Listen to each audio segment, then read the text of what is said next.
Thank you, Frank. Thank you for this very generous introduction, which I most certainly do not deserve. Let me also thank Professor Plummer and Professor Fonter for their presence here and for their introductory remarks. And really, I would like to thank all of you for coming out to this event hosted by the Bologna Institute for Policy Research. Thanks all. So, why should anyone, going straight into the subject matter, because I know I have limited time to cover a lot of ground, why should anyone think that we are living through another Cold War? Well, to be sure, there's plenty of commentary to this effect. I think it's the nature of the intensifying confrontation between the United States and China. It's the deep freeze in relations with Russia. All of that has, we have the strange feeling that we've seen it somewhere before. We saw parts of this somewhere before. It's got this menacing overtone that we kind of have forgot by now, but we're trying to remember from that past when the world lived so anxiously from day to day in the expectation of some unspeakable calamity. So is this another Cold War? Some commentators ask. Others disagree. They will say, what are you talking about? The Cold War was a Manichaean struggle between good and evil, between communism and capitalism. And the Cold War was bipolar. There was a systemic struggle between two different systems, right? There was a competition of universalist ideologies. What we have today is so different from this. The world is so much more interconnected. There's not this ideological struggle that underpinned the previous Cold War, they will say. So the current situation that we have is much more like the 19th century great power rivalry than it is like the Cold War. So who's right? Can both positions be right? Do these similarities and differences suffice to conclude that we are, or by contrast, we are not living through another Cold War? Well, this is the purpose of my inaugural lecture today, to investigate this question. And let me just put my argument up front, okay? I think this debate results from our misunderstanding, not of the present. I think we have a pretty good grasp of what's going on. It results from our misunderstanding of what the Cold War actually was. Okay, this misunderstanding was born of the triumphalist discourse of the 1990s. We're all well-meaning people here. We constructed this paradigm, which unfortunately I don't think it survives when it comes into contact with the reality, quote unquote reality, as encountered in the archives. Why not go back to the archives? Go back to the original documents. I like doing that, especially that now, certainly less for China. China closed down in 2012. There was a period of relative openness there where you could go to the archives and really pour through documents. All of that is gone now. But in Russia, there's absolutely unprecedented archival openness, completely counterintuitive. Who would have thought that Russia is much more open today in archival terms than it was at any point in the 1990s or 2000s, when we had a trickle of documents that we tried to figure out, we're trying to fill in the gaps between the few documents that we have. Now we have not a trickle, we have a torrent, we have an avalanche of documents that are just literally buried under when you go to the Russian archives, because there's so much. And in fact, what these documents allow us to do is to gain new, nuanced, I would say, psychological understanding of how Soviet policymakers, not just Soviet, but predominantly Soviet policymakers, thought about the Cold War. I have to confess, I often feel like a psychiatrist, but a dead psychiatrist. Like a dead psychiatrist, I go through these documents, I hear them speak, I hear those people speak to me, I cannot answer, or maybe, I can ask questions and they cannot answer. But it is an interesting conversation, a little bit one-sided. That's okay, Gavin, get plenty of coffee, it'll save you basically. So I have been doing that for 10 years, writing a book that I think now approaches something like 1,000 pages, which It's not going to be published like that. I'll have to cut it back, yeah? Although I wish they published it like that because I would have this masochistic pleasure in assigning it to my students. But it's not going to happen. It's not going to happen. I'll have to cut it back. So what I will say today builds on this book project and extrapolates from the evidence to make a number of interrelated points about the Cold War. So let us begin from the beginning. Why did the Cold War begin? An interesting question. Generally speaking, a lot of people will say that it began because Stalin wanted to dominate the world. A valid point of view. But there's ample, indeed overwhelming evidence now that Stalin actually favored accommodation with the West in 1945. Really? Accommodation with the West? What are you talking about, Sergey? Didn't Stalin enslave Poland? Didn't he dominate Hungary, Romania, Bulgaria? Didn't he dominate East Germany? Didn't, was the coup in Czechoslovakia a case of accommodation with the West? I think Jan Masaryk, the Czechoslovak foreign minister, would beg to disagree. He was thrown out of his bathroom window. Okay, I beg your forgiveness. Let me explain what I mean by this. I imagine Soviet foreign policy as a kind of a Maslow triangle. I was going to draw it, but you can just imagine it. Kind of like this, but the other way around. A triangle. At the bottom of this triangle, you have security needs. That's a complicated term. Real or perceived security needs. What may seem reasonable to Stalin may seem completely unreasonable to us, removed as we are from the historical context. But even if we were a part of this historical context, that does not necessarily mean that we'll agree with Stalin what his actual security needs were.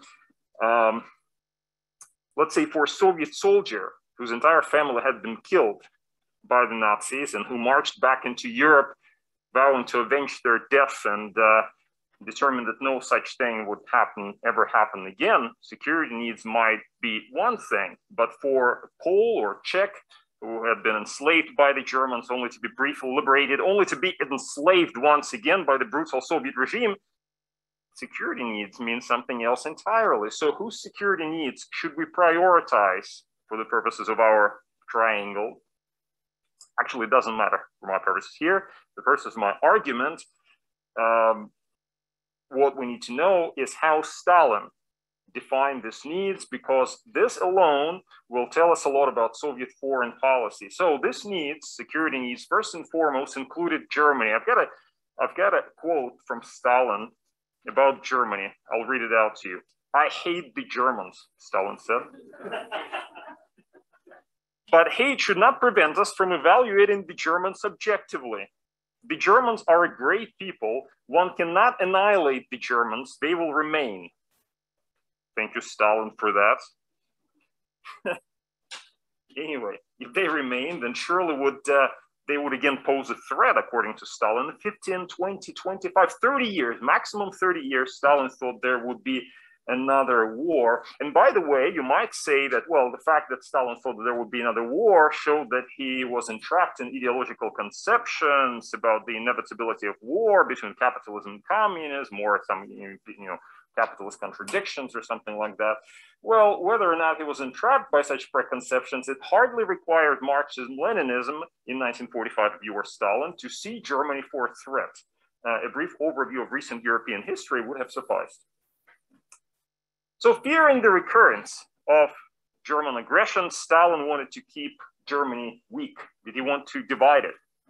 The evidence is unclear on this question. It seems that it's quite possible from the mixed archival record that he wanted a possibly united Germany that would be eventually aligned with the Soviet Union, would be neutral, but aligned to the Soviet Union. Division of Germany was really his second best option, which he had no choice but to pursue in the view of the unfolding Cold War. Well, okay, Germany, fine. What about Poland? Poland was, quote unquote, corridor through which foreign armies had invaded the Soviet Union or Russia in the past. So it had to be under Soviet control. The US would never tolerate a hostile government in Mexico, Soviet officials would tell their American counterparts. So why this concern for Poland? Incidentally, these perceptions changed after Stalin's death and changed quite dramatically in many cases. So if you look at Germany, in 1953, there was a moment after Stalin's death where Soviet leaders were actually actively considering giving up on Germany, on East Germany altogether, and turning Germany into a bourgeois, democratic, i.e. non-communist country. And this didn't work out. I won't go into details about why not. Suffice it to say, it had something to do with a power struggle inside the Soviet communist leadership at that time. Nevertheless, it's interesting that they had this idea. And then in 1955, of course, West Germany joined NATO, and the prospect of giving up East Germany had to recede. They didn't want to do that until really the end of the Cold War, until about 1990, where again this question came up. Curiously, one reason why the Soviets were willing to withdraw their forces from Germany, and our colleague Mary Sarosi knows this extremely well. She's done fantastic work on this. One reason why they were willing to withdraw forces from East Germany was that they decided, and people in Gorbachev's circle quite probably, and very likely Gorbachev himself, decided that you did not actually have to have physical control of this territory in order to assure Soviet security. We have a memorandum that was written by Anatoly Chernyaev, who was aide to Gorbachev, on May 4th, 1990, where he argued that the old Cold War frontier between the two Germanys no longer mattered from the perspective of defending the USSR, because, as he put it, and I quote, "The situation is defined by the nuclear balance between the USSR and the USA. Real security of the Soviet Union did not depend on the amount of forces in the West and the East, in the West and in the East, and their armament." So basically what the argument is, or was at that time for people like Chernyaev and probably for Gorbachev, was that in the nuclear age, it doesn't matter. It doesn't matter whether you control Germany, control this territory or not, because nobody will dare to invade you because you're a nuclear power. Or here's another interesting fact to ponder. Did you know that in the fall of 1981, the Soviet leadership were actually quite close to reconciling themselves to the loss of Poland?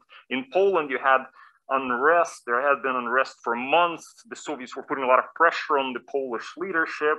But in the end, the question was, well, would they invade? And for their own purposes, the Soviet leaders were concluded that no, they would not invade. They would actually have to put up with Poland, even if it was run by solidarity. Of course, they didn't say that to General Jaruzelski, who went down the military route and declared, under Soviet pressure, of course, declared martial law.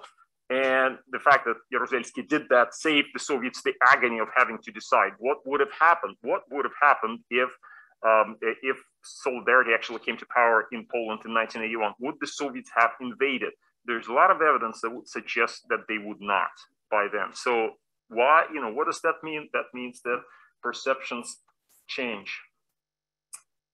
Perceptions are never static and immutable. They change depending on the general political environment, domestic factors, technological developments, and specific psychological traits of given national leaders. National interests matter, realists will say. But what are national interests? Constructivists will say. I think both are right. So let's go back to Stalin very briefly. Historian Norman Naimark points out in a recent book correctly, I think, that Stalin had no clear blueprints for domination of Europe. He would approach different theaters, different countries in different ways. Here, he would try to impose control. Here, he would relax control a little bit. Here, he would keep his forces. Here, he would withdraw. And we can see that on if you look at the actual history of Soviet involvement in Eastern Europe after 1945, how Soviet policy, for example, towards Poland, different from Soviet policy towards Finland. Very different stories, right? I think Naimark is quite right to point this out. In fact, I would argue that Naimark is more right than he realizes, because if you look at Stalin's policy towards Asia, again, you see the same pattern of different options, from complete control to only moderate influence. So, for example, Stalin chose to annex Tuva, but he chose not to annex Mongolia. He could have annexed Mongolia. Could anybody have prevented Stalin from annexing Mongolia in 1945? Not really. He could have done it. He chose not to, although he kept Mongolia under complete Soviet influence, complete Soviet domination, and was basically a Soviet satellite, as we know. In Xinjiang, in China, Stalin supported an ethnic anti-Chinese, ethnic Uyghur rebellion against Chinese authorities in 1945. He was very successful in this. I mean, the Soviets not only provided military support, they actually had troops fighting in this rebellion. And by the summer of 1945, effectively the rebels were were on the verge of victory with Stalin's help. But the insurgency in Xinjiang was not remotely communist. It was not communist at all. So Stalin didn't really care about this angle, as long as he can control Xinjiang. And then, if you look at Stalin's relationship with Mao Zedong, who was at that time holed up in Yan'an, Stalin exercised ideological influence over Mao Zedong, but not any kind of physical influence. So what you can see here is, so very different options for Stalin in terms of exercising his influence, not something that is so absolutely, it does not show or does not point towards any particular pattern of Soviet domination. So let me return to the Maslow triangle. You know what I'm talking about when I talk about Maslow triangle? It's the psychological concept advanced by an American psychologist about needs, human needs. You've got basic needs, and then you have, as you build up, you have other needs.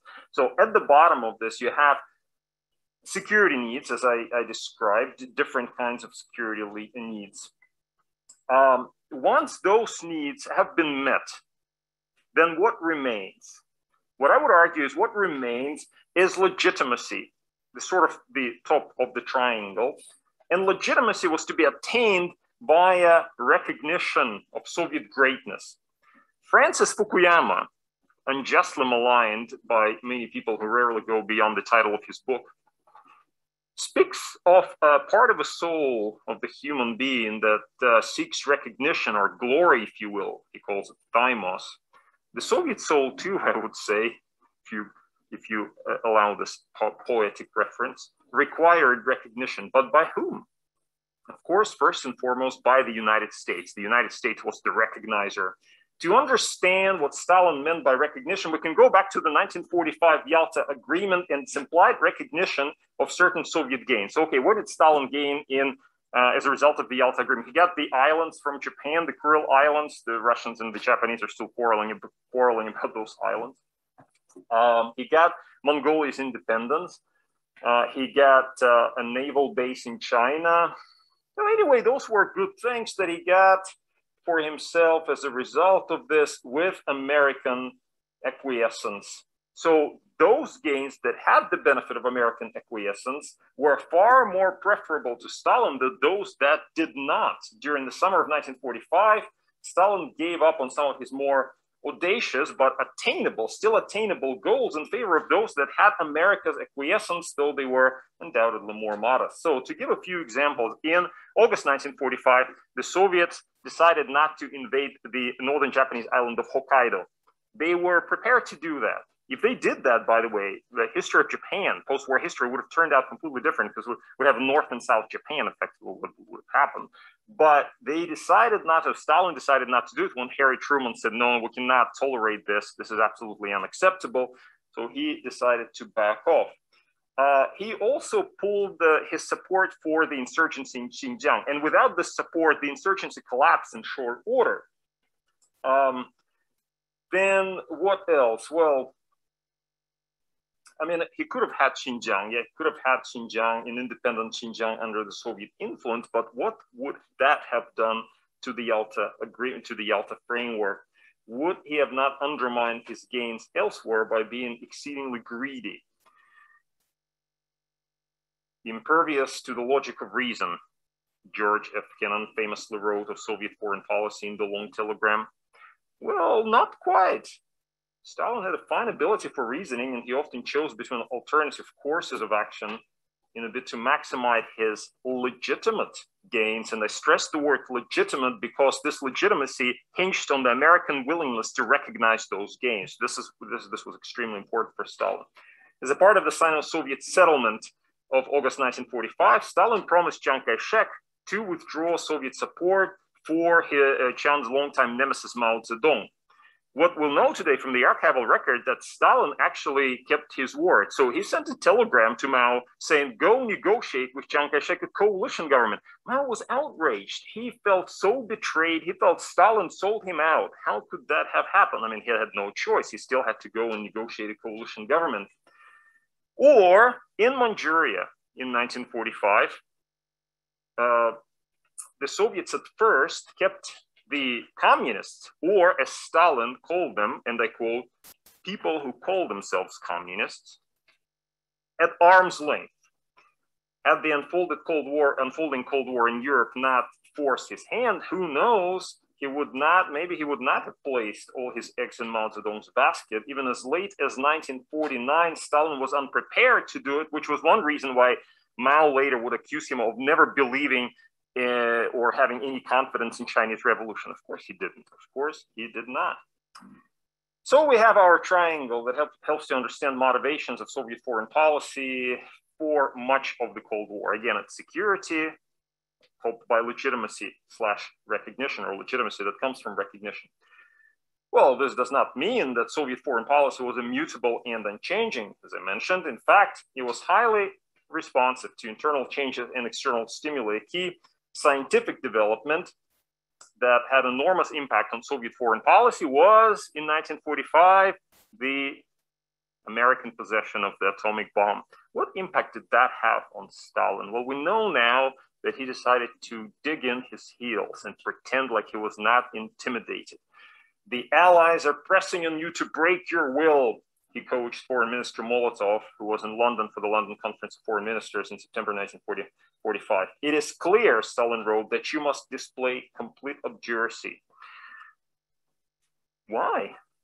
Why would you have to do that? Why could you not negotiate? Why would you have to appear so tough? Well, in Stalin's estimation, while the Americans had atomic monopoly, if you just conceded on a small point somewhere, made a small concession, the Americans would then interpret that as concession under pressure, and therefore they would increase the pressure on the Soviet Union.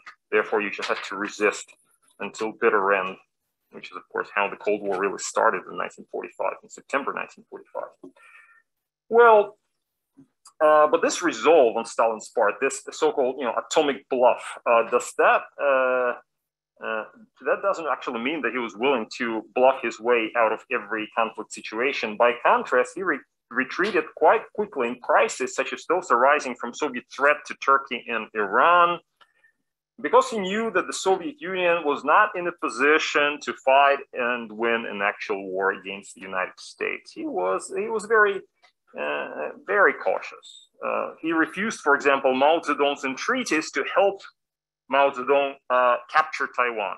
Mao had been asking for this. Can you help us? We don't have navy, etc. Stalin wasn't willing to do that. And he also rejected, time and again, he rejected Kim Il-sung's requests to, quote unquote, liberate South Korea until, it seems, and that's actually quite interesting in itself, until the Soviets intercepted a communication from Douglas MacArthur in Japan to Washington, which suggested that America would not be involved should a war break out in Korea. They deciphered the communication, points to an interesting fact about intelligence in the Cold War. And so he concluded that the Americans would not intervene. Therefore, he finally gave a green light to Kim Il-sung. Kim Il-sung, of course, invaded South Korea.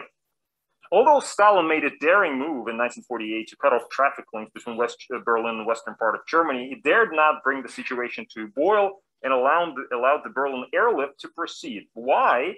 Because Stalin, for all his bravado, dreaded a war with the United States. He began to feel a little bit more secure only after the Soviets tested their own atomic bomb on August 29th, 1949. We have atomic power, the United States has it too. he would say with satisfaction. But the reality was that although the US had no longer had the atomic monopoly, it still possessed overwhelming atomic power that the Soviets would simply be unable to match under Stalin's watch anyway. This only came with Nikita Khrushchev's increasing investments into nuclear research and development. By the late 1950s, although bottlenecks remained, the Soviet Union could, if it ever chose, to rain atomic destruction on any and every potential aggressor. Now, this nuclear revolution, as it's known, thus satisfied both the foundation of the triangle, security needs, and the legitimacy part of the triangle through the world's recognition of Moscow's exceptional status as a nuclear superpower. It provided the basis for the Soviet claim of equality with the United States and the basis for the recognition of the USSR as the other great of international politics. Also provided basis for the recognition of the USSR as the undisputed leader of the so-called socialist camp.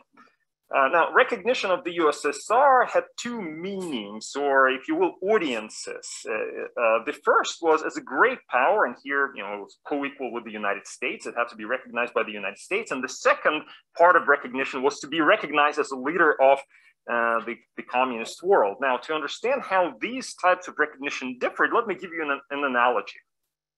Okay, so I want to be recognized. I want to be recognized as a good colleague and a good teacher. So let's say Professor Plummer calls me into his office and says, well, Sergey, I hear you're spending too much time on Twitter and not enough time writing academic articles for peer-reviewed journals. Or he would say, I hear you have terrible student evaluations. What are you going to do about this? I would feel really bad if this were to happen, because this would undermine my, striving for recognition. I would feel so distraught. And, I would, of course, try to improve my teaching, or I would spend more time writing my 1,000-page book. I could also, of course, fall back on the nuclear option, also known as tenure. But I wouldn't do that. I wouldn't do that. I'm a reasonable person, yeah. But okay, so this kind of recognition, is that all there is to recognition? Is that the only kind of recognition that I desire? Well, no. I also want to be recognized as a good husband or a good father, and the audiences here are very different. The KPIs, if you will, are very different. And indeed, there may often be even, very often, there's a conflict between these two kinds of recognition. In other words, things that I do for my colleagues or students are not going to get me very far with my wife or my children. Yeah, they're not going to get me very far. There's going to be conflict in the sense that, the more time I spend on my work, the less time I spend on my home, as it were. Okay. So you get the idea. So for the Soviet Union as well, there were different facets of recognition and desire of recognition. And these different facets were also quite often in conflict with one another and undermined one another. Let me give you an example that not a lot of people, well, I think it's clear. People know about this, but maybe not in this kind of detail. So one of the clearest examples of the conflict between different facets of recognition was that moment in May 1960 when Nikita Khrushchev, the Soviet leader, spectacularly ruined the four-power summit in Paris. Following the downing of U-2 with Gary Powers over the Soviet territory, he basically was trying to get President Eisenhower to apologize for that. President Eisenhower would not do that, so Khrushchev sort of stormed out of that summit, which led historians to wonder whether this unfortunate incident actually derailed what could have been a productive summit, which could have conceivably led to a breakthrough in Soviet-American relations and even to the turning of spirit of Camp David of 1959 into something more lasting, perhaps an early detente. Well, we know today that that there was no lost chance, as it were, for this on the basis of New York evidence that the shooting down of Gary Powers and the brouhaha that followed were really just an excuse for Khrushchev to pull away from a commitment to an improvement of East-West relations that he could never sustain. I've got a quote from Khrushchev, bear with me for a second. If the summit is ruined, he said at a party meeting shortly before setting out for Paris, then we think it will not be a loss for us. It would even be profitable because the situation now is weak for solving any questions at the meeting. There are no losses. In fact, we achieved what we wanted. We had meetings in America. He went there in 1959, in France and England. We defended our reputation before the people. By the way, note the word reputation. He really cared about this. He really cared about reputation. What is he saying here? He's saying basically, we are not prepared for détente because the peoples, i.e. the communist world, will not understand that. Of course, he had in mind China specifically, because China would really go into this and say, he betrayed revolution. What is he's selling us out. He's making friends with American imperialists. So Khrushchev was unable to reconcile his need for recognition by the United States through the pursuit of détente with his need for recognition by the peoples as the leader of the peoples, i.e. the revolutionary world, the communist world. Now, on another occasion, Khrushchev's successor in the Kremlin, Lenin Brezhnev, was more successful. Consider the strange theater that unfolded in Moscow on May 24th, 1972. So let me give you background. So at that time, this was the time of the summit, the Soviet-American summit in Moscow. When Nixon came, it was a path-breaking meeting with Brezhnev. Before he came, there was an escalation of the Vietnam War. The Americans started bombing North Vietnam, mined the harbor of Haiphong, and that put a lot of pressure on Brezhnev because he was, a lot of people were saying you have to cancel the summit. But Brezhnev had, as Kissinger had put it at the time, he had too much riding on the summit, and he basically still invited Nixon. Nixon came over to Moscow. And it was a very nice reception. They really had a great time for a few days, dining, whining, lots of jokes, wonderful atmosphere, etc. Until May 24th, 1972, because suddenly on that day, I have Nixon's memoir here, Brezhnev, and I'm quoting from Nixon's memoir, who had just been laughing and slapping me on the back, started shouting angrily. And Nixon couldn't understand that. What's going on? What is going on? And what Brezhnev did was, he said, and the Americans, you're committing such horrible crimes in Vietnam. You're this monstrosity on American imperialism. What are you doing, et cetera, et cetera. And Nixon was quite taken aback. Well, what about all this, nice atmosphere and all of that? And that just happened at one meeting. And then after that, everything returned to normal. It was still, lots of schmoozing, very nice, et cetera, et cetera. It was kind of a bizarre thing. So what was this about? This performance by Brezhnev, and it was a performance, we know, had nothing other in mind for Brezhnev than to produce a memorandum of conversation. Why did he need to do that? Because then he would be able to share it with Soviet allies. So Castro came to Moscow. Guess what he got? He got a copy of that conversation with Nixon to show how the Soviets were defending revolutionary interests in Vietnam. The Vietnamese also got a copy of that conversation. Podgorny went there and took it to them. So it was kind of, Brezhnev was trying to reconcile these two facets of recognition, being recognized as Nixon's equal, a great superpower, etc., and also revolutionary leader. And this reconciliation happened through kind of a hat trick, if you would, but it kind of worked in this particular instance. Now, were you to ask which two facets of recognition mattered more to Brezhnev, I would probably say that it was the glory of being recognized as an equal superpower by the United States. So it mattered so much more. This is something the Soviets always wanted. American recognition, the Russians, by the way, as well. Brezhnev came to like Nixon and trust Nixon, and he believed that while the two of them were at the helm, they could make détente work and achieve something like a Soviet-American condominium. He made this point clearly enough to none other than Henry Kissinger.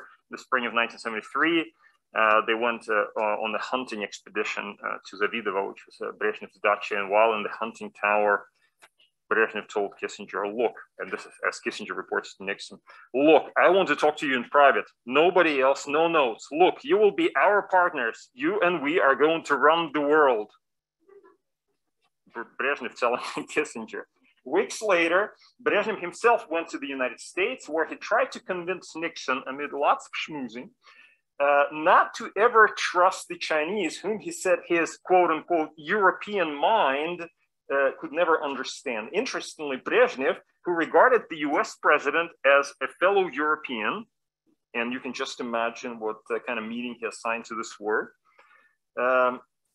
appealed to Nixon repeatedly to help preserve peace between the Soviet Union and the United States, because if the US-Soviet conflict ever broke out, and here I quote, and I apologize ahead of time, but it's my responsibility as a historian to quote accurately.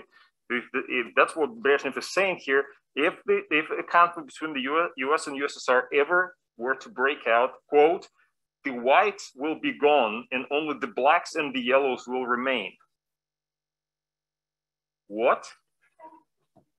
Needless to say, Brezhnev's idea of a Soviet-American condominium to run the world, his schmoozing with Nixon, and his avert racism had nothing to do with Marxism-Leninism by any stretch of imagination, but they help understand the direction of foreign policy much better than any references to a Manichaean struggle between capitalism and communism ever can.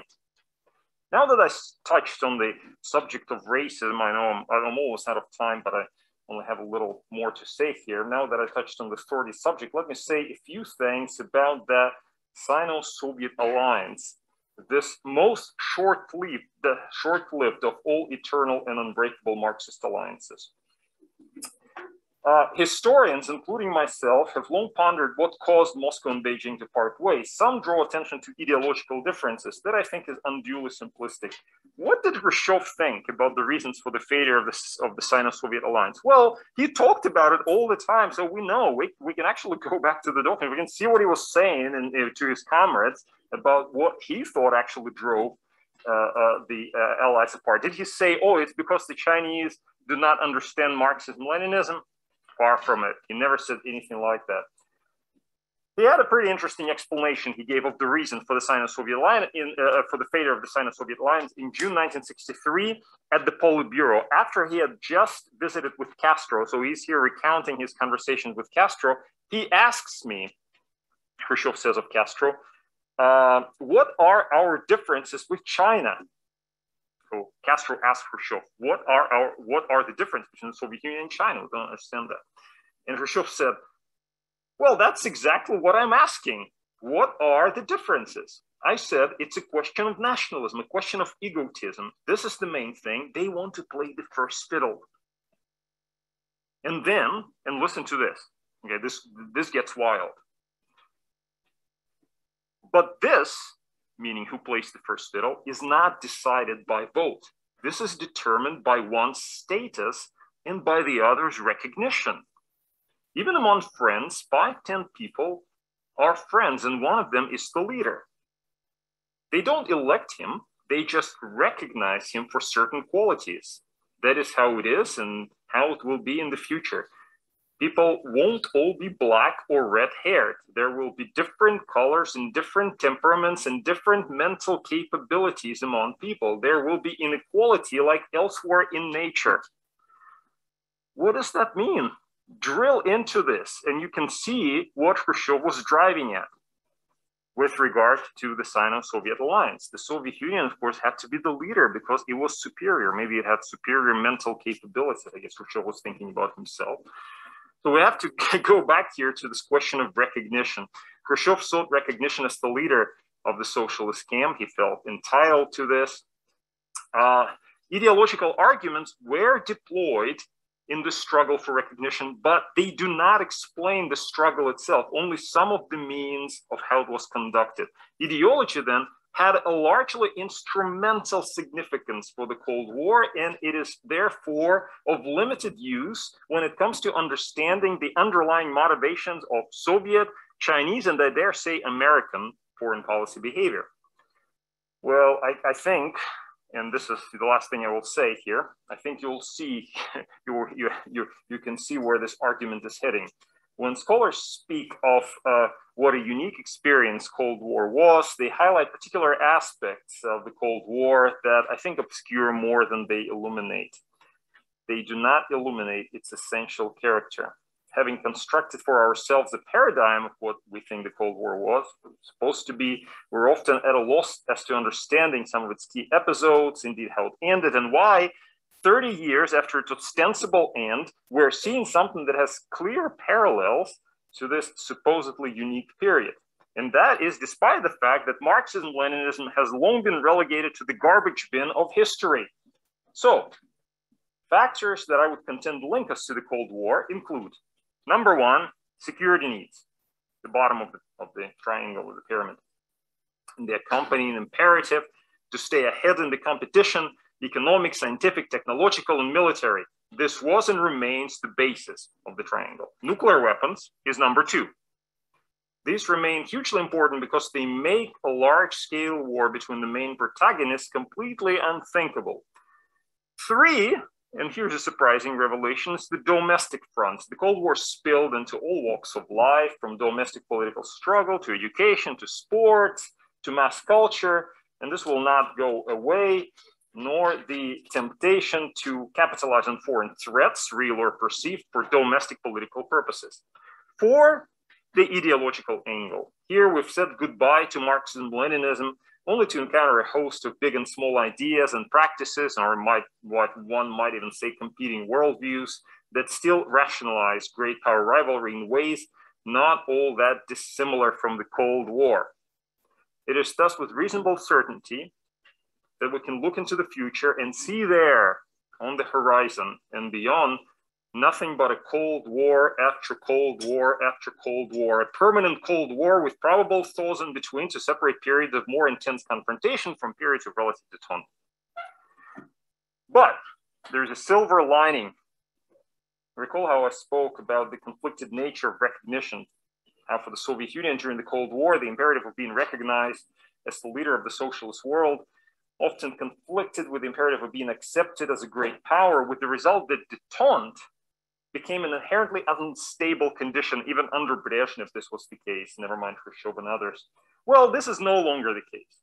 While America's system of Cold War alliances was preserved and enlarged over the last 30 years, there is no corresponding alliance on the other side, and so no audience is to appease, to keep happy. Russia, of course, runs its highly unimpressive collective security treaty organization and sustains far-flung clients from Syria to Venezuela.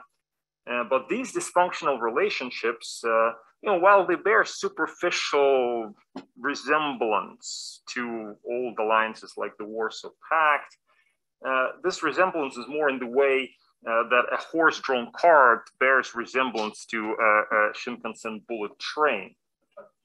Both, to be sure, are means of transport. Well, China doesn't even have that. It does not have to struggle for recognition by the revolutionary masses of the global south, as Mao Zedong once did. Russia and China, while aligned on some issues, are not today locked in a hierarchical relationship like the Sino-Soviet Alliance of old. Russia, for instance, maintains considerable freedom of action and so has no need to challenge Beijing, nor will it end up entrapped in an action initiated by China that Russian leaders deem contrary to their perceived national security interests. The relative dearth of alliances, absence of alliances on the other side, and the much wider dispersal of nuclear weapons do not change the underlying nature of competition, but they should make this competition less intense because you don't have to reconcile your competing recognitions. At the very least, there will be more opportunity for compromise and for standing down in prestige engaging confrontations. Thank you. I'll end here.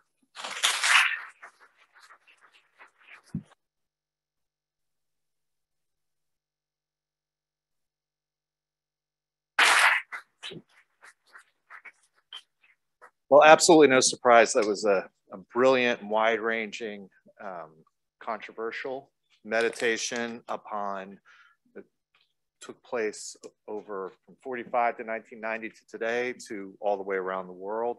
Absolutely terrific.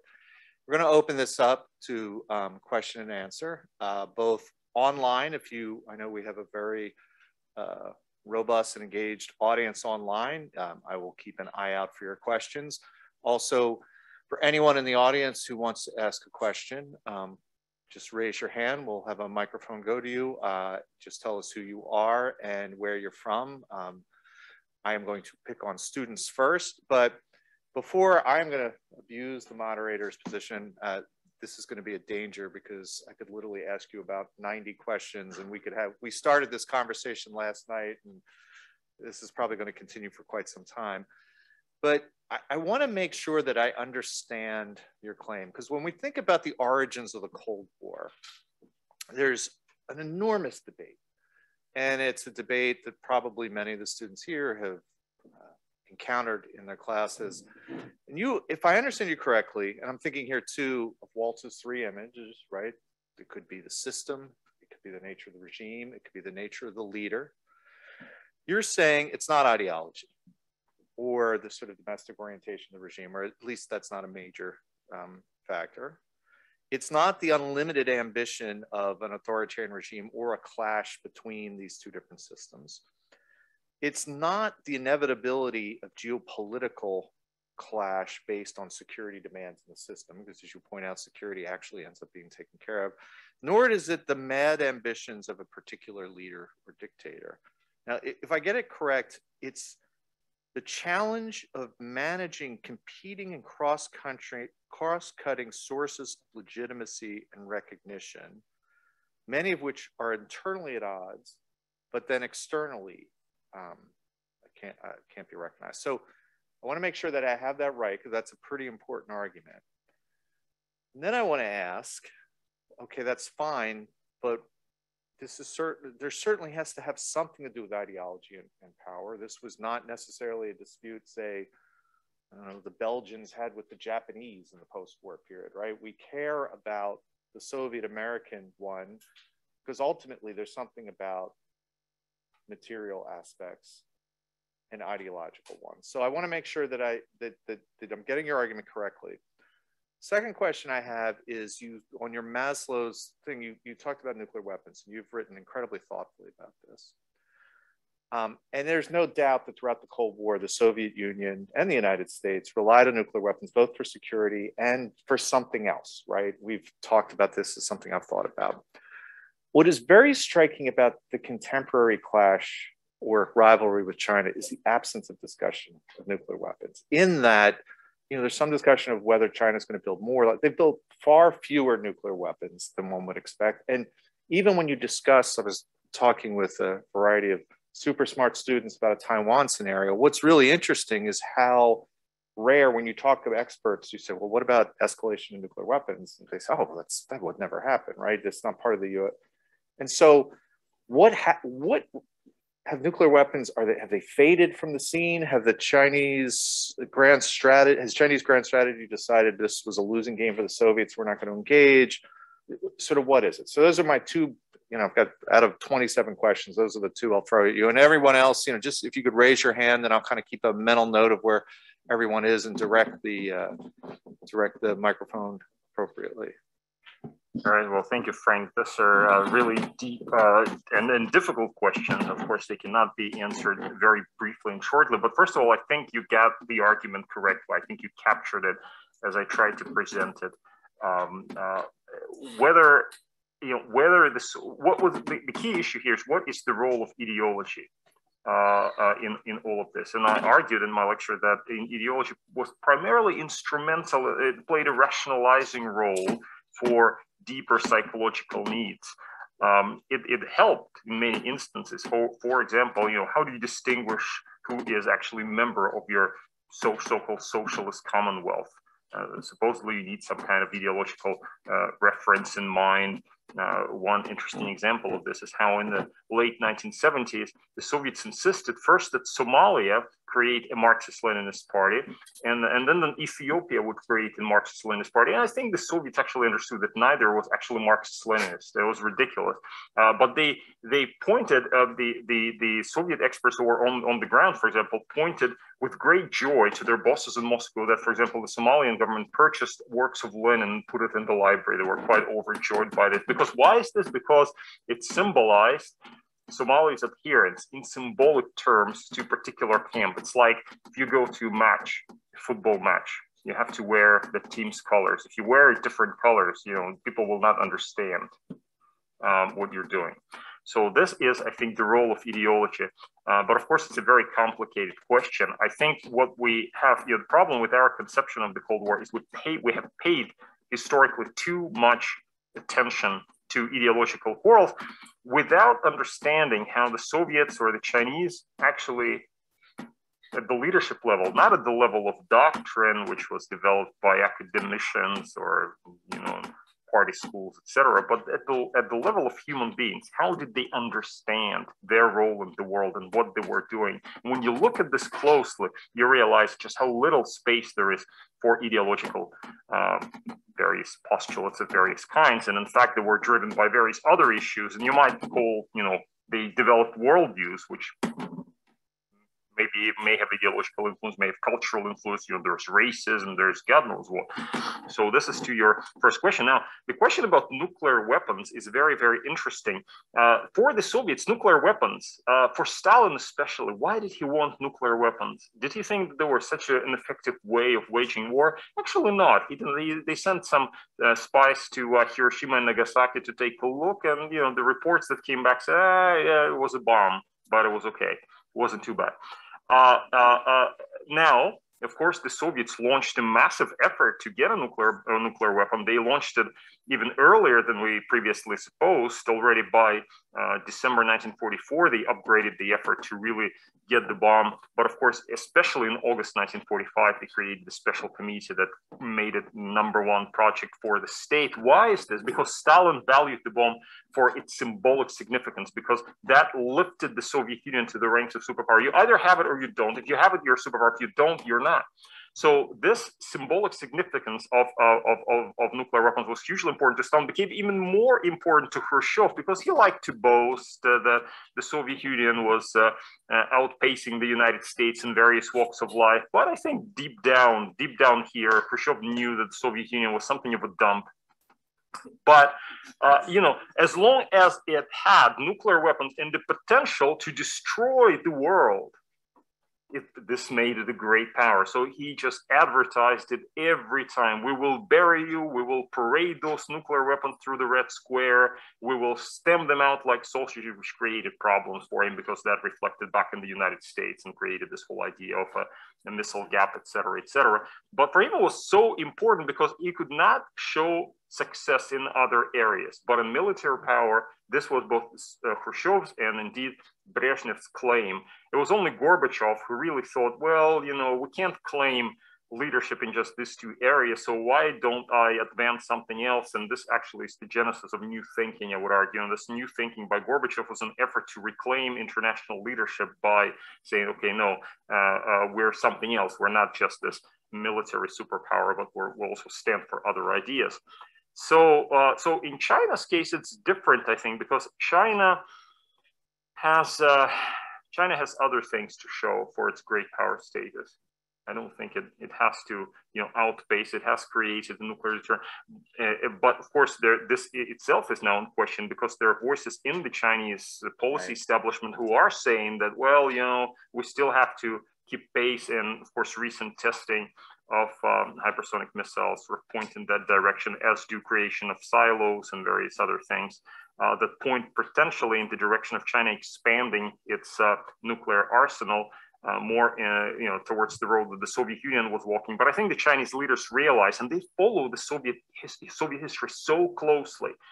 They study the Soviet history because they think that the Soviet history it could be a prototype for China. They want to avoid this by all means. And of course, the big lesson of the Cold War was that the Soviet Union was exhausting itself in the arms race. By the 1980s, it was just spending and spending and spending. It couldn't keep up with the United States. So this is a lesson. I think the Chinese are not blind to this. We hope. Excellent. I saw there was someone back. Tell us your name and where you're from. Hi, I'm Martin. I'm from Germany. I'm a student here. I very much like the formulation you use, cross-cutting sources of legitimacy, and then appraising ideology kind of as an instrument of expediency. But what I'm thinking about is, how does kind of the signaling of ideology at the international level play into this, right? Because this is a bit of behavior we've seen during the Cold War. With you give the very nice example of the just yelling at a U.S. president to get a transcript that you can show you to your allies. But China is kind of still doing the same, right? Is ideology that obsolete? I mean, when I think of the Alaska talks or the new Chinese foreign policy doctrine of discourse power, or the behavior and kind of the virtue signaling of diplomats at embassies abroad, or the rise of wolf warrior diplomats. I mean, how does that play into it, and can we really see it as that obsolete on the battlefield of great powers? Thank you. Thank you, Mark. Should I go or sure? Very quick, yeah, Martin, this is a very, very good question, and I would argue that, of course, what you're referring to here is the influence of foreign policy on Chinese domestic discourse. It's very important for the buildup of legitimacy of the Chinese Communist Party, its claim to power, its claim to rule, that they're seen as standing up for China's global interests, as it were. The difference here with the period that we're talking about is that the Soviets had to satisfy not just their domestic audience. They could always manipulate their domestic audience. They could always withhold information, present different kind of information. They control the space, right? But it was to satisfy allies, especially first and foremost the Chinese, because they were the cause of subversion for Soviet leadership in the communist world. If the Chinese were unsatisfied, if they criticized Soviet foreign policy, then others would turn away from the Soviet Union, or there would be a swamp basically in the communist world, which is of course what happened by the late 1960s anyway. So this is the difference, and that's why I said in my concluding remarks that this is actually good news for now, because China retains flexibility. They can change the discourse. They are slightly entrapped in their own discourse, and it's difficult for the government, as we know, to suddenly appear weak or somehow on the West, because there's this perennial question of whether a Chinese nationalism is being instigated or is being provoked by the Chinese authorities, or they have to respond to nationalism and appear more nationalistic in order to satisfy the people, as it were. This is an interesting question, but in any case, Beijing's position is incomparably easier than the Soviets had been during the Cold War, because they don't have to satisfy external critics. I am going to, before going back to the audience, there's two online questions that I'm going to try to combine. They're both somewhat provocative, which is I love, from students. The first is from Jack Wasserman, who said, you briefly mentioned national interests and asked what they are. You did not answer this question. Please do. And that's question one. Question two is from Connor O'Brien. Actually, no, a terrific student studying American foreign policy, a second year. He said, regarding the idea of a new Cold War, I've noticed that many of my peers are reluctant to confront the fact that the PRC is in fact an authoritarian peer competitor, carrying out a genocide, and unlikely to have widespread domestic democratic movement anytime soon. Do you think the reluctance is at least partially rooted in the fact that the US does not have any good solutions to the problems this presents, similar to how the US didn't have any good solutions when Stalin took Poland? So who's reluctant? Sorry. That the students, they all. And hopefully we'll hear from some of the students here who will say, no, Connor has mischaracterized my views. So, but basically he's saying that his fellow students don't recognize the enormity of the China threat because there are no obvious and good solutions, in the same way that when Stalin took Poland, well, what are you going to do about it, right? Well, that's a good question. That is a good question, and this comes down to whether you have a realistic foreign policy or you don't have a realistic foreign policy. Here's an example from the Cold War period. I actually talked about it in my American foreign policy class the other day. But during the Carter administration, in early Carter administration, Carter there was a lot of, even before the Carter administration, Senator Henry Scoop Jackson really criticized the Soviet Union, said the Soviets were not allowing Jewish immigration, for example. Then there was this, when Carter came into office, there was this exchange of letters with Sakharov.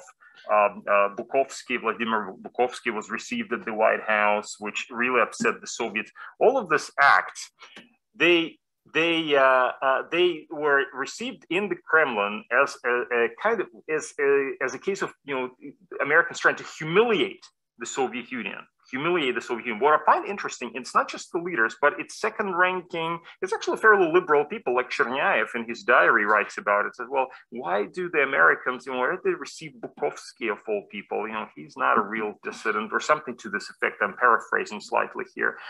So there was the sense of Soviet humiliation by the Americans on the account of human rights. And the backlash from this was that the Soviets actually clamped down on immigration and clamped down on human rights as a result of this, because they felt humiliated, and the only way out they saw for themselves is to just really crack down and make life even more difficult. So in the short term, at least, it had negative consequences for democracy and human rights in the Soviet Union. There's no doubt about this. You can see the parallel that I'm trying to make here with China. On the other hand, and this is where it becomes tricky, when they clamped down, I think a lot of people in the elite establishment realized that this was not the right thing. And I think that realization that this was not the right thing contributed to the rethinking of general Soviet approach to questions of human rights when Gorbachev came to power.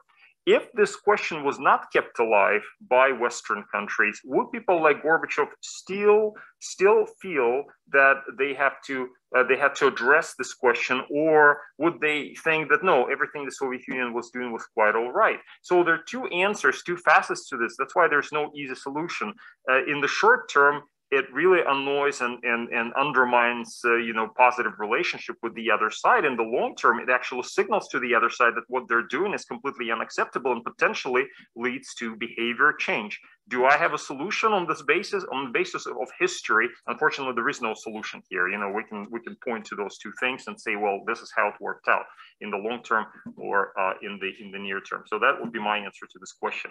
I don't want to make any direct comparisons with China, but I think they suggest themselves. With regard to Jack's question about what are national interests, this is a great question because, of course, there is this idea that national interests are immutable and they're never changing, etc. And this is sometimes this is discussed in relation to China and the Soviet Union, that they had a quarrel and the SinoSoviet Alliance collapsed because their national interests, their great powers, their national interests were so different.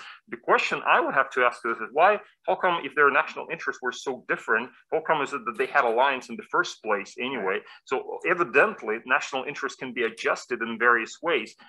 So the truth is somewhere in the middle. So national interests can change, and they do change over time, and they can be interpreted in different ways, as we saw, for example, in Russia's case in the early 1990s with Andrei Kozyrev. When he became Russian foreign minister, there was considerable engagement between Russia and the West, but some themes remain the same. So I would argue, even with Andrei Kozyrev, with all the engagement that you had in the turn of Russia towards the West, there was still this theme, recurrent theme of Russia's greatness, its influence in foreign affairs, it being accepted by the United States, which is why there was so much resentment from NATO enlargement. That's, by the way, to advertise the subject of Mary Sorotia's new book. We'll talk about it on November 4th, I think.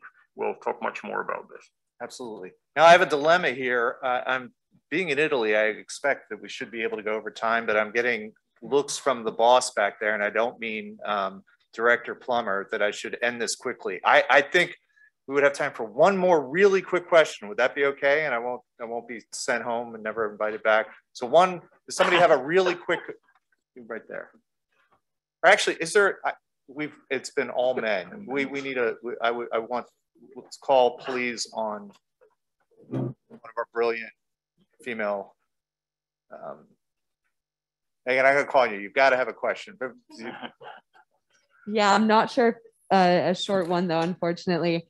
We were discussing earlier China's grand strategy and how it might not be the best, especially over the past 5 years. So I was wondering, Professor Radchenko, Professor Gavin, of course, if you want to chime in as well, what do you think about Russia's grand strategy, and especially in regards to the power vacuum that America left behind in the Middle East?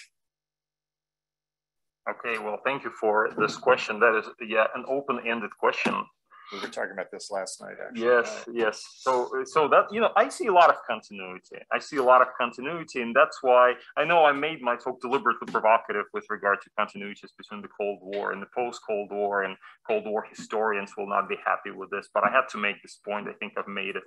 I see a lot of continuities for Russia, including in the Middle East, where it seeks out clients today, much in the way that the Soviet Union sought out clients during the Cold War. Was it for reasons of some kind of, you know, as Big Brzezinski would have put it, some kind of, you know, drive towards Southern oceans? Nonsense. There was nothing like this there. It was more for reasons of prestige and involvement, as Brezhnev at one time said with regard to Soviet involvement in the Middle East. He said, we just have to be involved everywhere, meaning that we have to be like at every conference, they have to invite us, et cetera, et cetera. We have to play a role.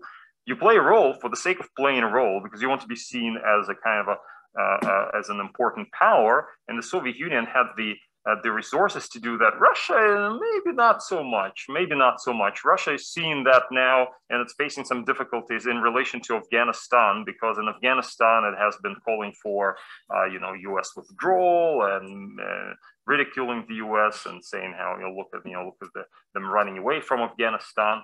But now, when it is in a position to play a role, it is actually very cautious because it doesn't know whether it really has the capabilities and the resources, and it's looking around. It's like, oh, what about China? Can you do something? And the Chinese are like, oh, well, what about you? You know, so there is no clear strategy. It's all a little bit opportunistic for Russia in the Middle East. But for this matter, it always was. Russian grand strategy, I think Kennan was right, was kind of opportunistic. But I don't think he was right in saying that it was impervious to the logic of reason. I think there's a lot of reason to this. Excellent. Well, please join me in thanking Professor Radchenko for an absolutely great